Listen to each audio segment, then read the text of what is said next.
নমস্কার বন্ধুরা, অনিফার্স world YouTube চ্যানেলে আপনাদেরকে স্বাগত। রাজ্য সরকারি কর্মচারীদের ডিএ সংক্রান্ত মামলাটি সুপ্রিম কোর্টে আজকে শুনানি হয়েছে।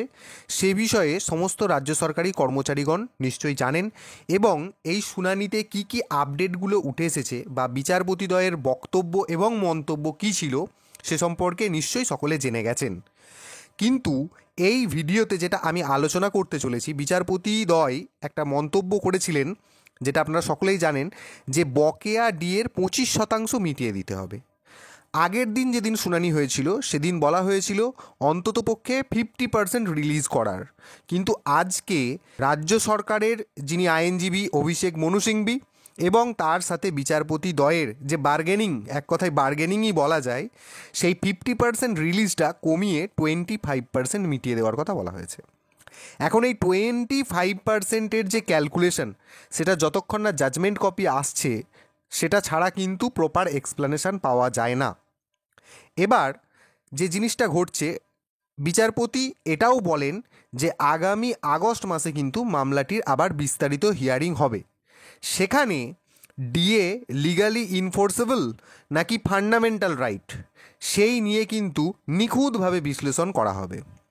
এই বিশ্লেষণের ফাইনাল আউটকামের ওপরেই যে 25% ডিএ এখন দেওয়ার অর্ডার হয়েছে তার চূড়ান্ত ভবিষ্যৎ নির্ভর করবে। এই জায়গাটা কিন্তু ভালো করে বুঝতে হবে। অর্থাৎ বর্তমানে মোট বকেয়ার 1/4 অর্থাৎ 1/4 অর্থাৎ যে 25% ডিএ রাজ্য সরকার মিটিয়ে দেবে, তাও আজকের অর্ডারের পরিপ্রেক্ষিতে সেটাও কিন্তু শর্তাধীন রইল। এখন যদি ক্যালকুলেশনের সময়কালটাকে আমরা ধরি, কেউ কিন্তু ভুলভাবে ক্যালকুলেশন করবেন না। যতটুকু বোঝা যাচ্ছে যে যেহেতু এই ডিএ সংক্রান্ত মামলাটি পঞ্চম বেতন কমিশনের সুপারিশকে কেন্দ্র করে বা সেই সময়কাল থেকে হয়েছিল, তাহলে ধরে নেওয়া যায় যে 2009 রোপা থেকে 2019 রোপা পর্যন্ত এই বকেয়া ডিএটি ক্যালকুলেশন হবে। এবার এই 2019 রোপা কার্যকরী হয়, সেটা আপনারা নিশ্চয়ই সকলে জানেন, যে 2020 সালেতে। তাহলে ধরে নিন 2017 সালে যদি কেউ জয়েনিং করে থাকে, তাহলে 2017 থেকে 20 এই 3 বছর তাদেরও কিন্তু বকেয়া ডিএ পাওয়ার দাবি কিন্তু সেই কর্মচারীরা রাখেন। যাই হোক, এটা একটা ম্যাটার গেল। এবার আজকে যে কেসটি শুনানি হয়েছিল সেই বিষয়ে সুপ্রিম কোর্টের ওয়েবসাইটে যেমনটা আমি প্রত্যেকবারই আপডেট দিই, সেই আপডেটটা রয়েছে। এখানে ডায়েরি নম্বর 35-292/2022 এবং আজকে যে মামলাটি শুনানি হয়েছে সেটার ডেটটা এখানে দেওয়া হয়েছে অনারেবল জাস্টিস সঞ্জয় কারোল এবং অনারেবল মিস্টার জাস্টিস সন্দীপ মেহতার বেঞ্চে। কজ লিস্ট নাম্বার ছিল 61। এবার মামলাটি আগামী অগস্ট মাসে, বিচারপতির মুখে যেটা আমরা শুনেছিলাম, তাহলে অগস্ট মাসের কোন ডেটেতে এই মামলাটির আবার হিয়ারিং ডেট দেওয়া হয়েছে? দেখুন এখানে 4 অগস্ট 2025।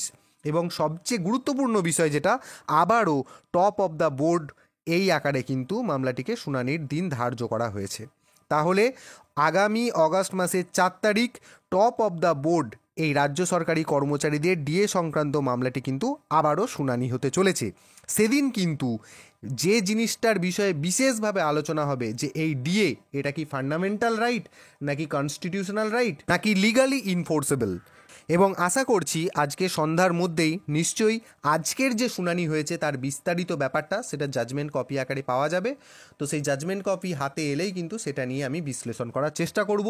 তো সেই আপডেট আপনারা পেতে চ্যানেলটির ওপর নজর রাখুন এবং আপনারা যারা আমার চ্যানেলে নতুন তারা চ্যানেলটিকে সাবস্ক্রাইব করে নিতে ভুলবেন না।